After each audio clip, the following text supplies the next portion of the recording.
how to add variation sa Shopee and Lazada.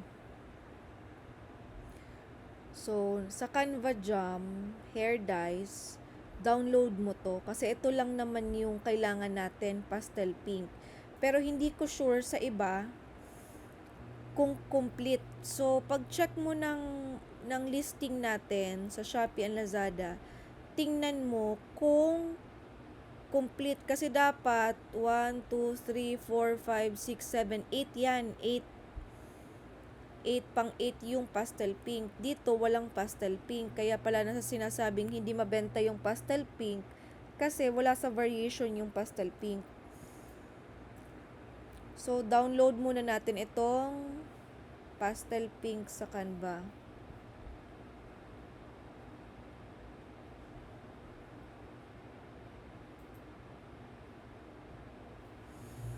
Yan. Tapos, punta ka sa Manage Products. Search mo yon unicorn.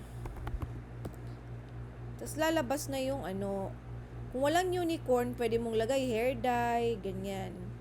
Lalabas na to. Tapos, ang ilalagay mo edit. Ay, i-click mo ang edit.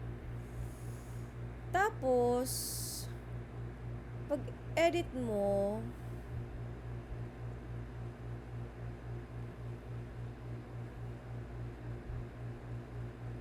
dito sa variation, add ka pastel pink. Then, upload ka. Ay, pink. Wait.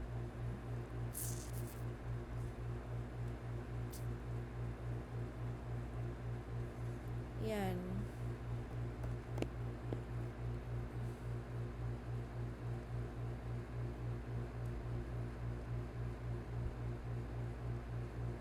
Yan. Tapos, i-upload mo yung picture. Tapos, dito ka naman na sa price. $4.99. Tapos, for $149 ang daily discount. Click mo lang okay. Tapos, yung quantity, 10,000. Kahit skip mo na tong ano, ay yung seller is SKU, pwede mong lagay pastel pink. Ganyan. Okay. Palitan ko nga tong ano. Tsaka naman itong cover photo na to. Ano nga ilagay ko?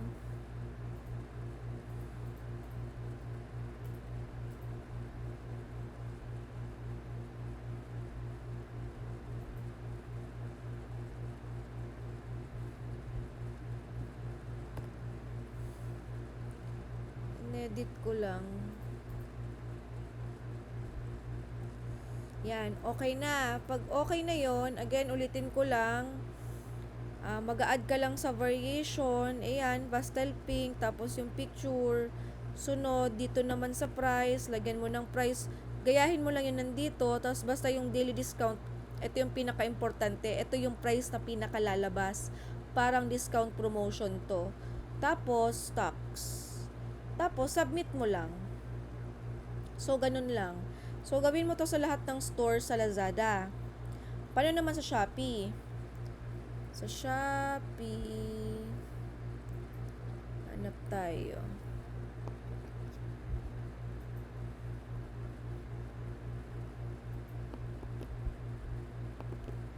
Sa Shopee, dahil na-download na natin yung picture, punta ka lang din sa My Products. My Products.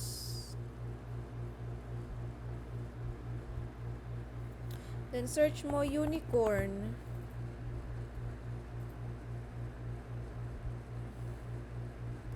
Ayan. Kung makikita mo dito, nandito yung pastel pink sa Shopee. Okay? 1, 2, 3, 4, 5, 6, 7, 8. So, dapat 8 sila. Check mo na lang. Pag nandito yung pastel pink, okay na yan. Huwag mo na siyang huwag mo na siyang i-edit. Pero in case wala, ang gagawin mo, edit mo. Then, dito ka lang pupunta sa Wait, loading. Variation, maglalagay ka. So, kunwari ito i-edit ko ha, yung pastel pink. Pastel pink. Yan, nilagay ko dyan. Tapos, ang picture naman yan dito. Dito yung picture. Tapos, ito kasi may price na. Kung bago kasi, example, black. So, example lang to, black ha. Ayan, i-upload mo dito yung picture. Tapos, yung price, dito. Dito ang lalagay mo yung 299. Tapos tax. Ganyan, 10,000. Gagawin mo siyang 149 through discount promotion. So, alam mo na kung paano mag-edit 'yon ng remove ko lang tong black kasi hindi naman siya.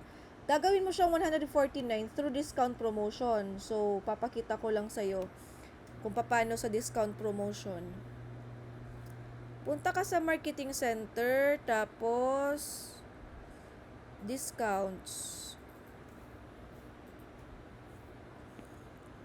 Yan. Tapos edit discount promotion. Edit discount promotion. Hindi ka na mag-a-add ng products kasi nakaano na yan dyan. Parang nandito na yan. Kundi sasali mo na lang siya. For example, nandito siya. For example, ito yung pastel pink na sinali natin. Wala pa itong 149.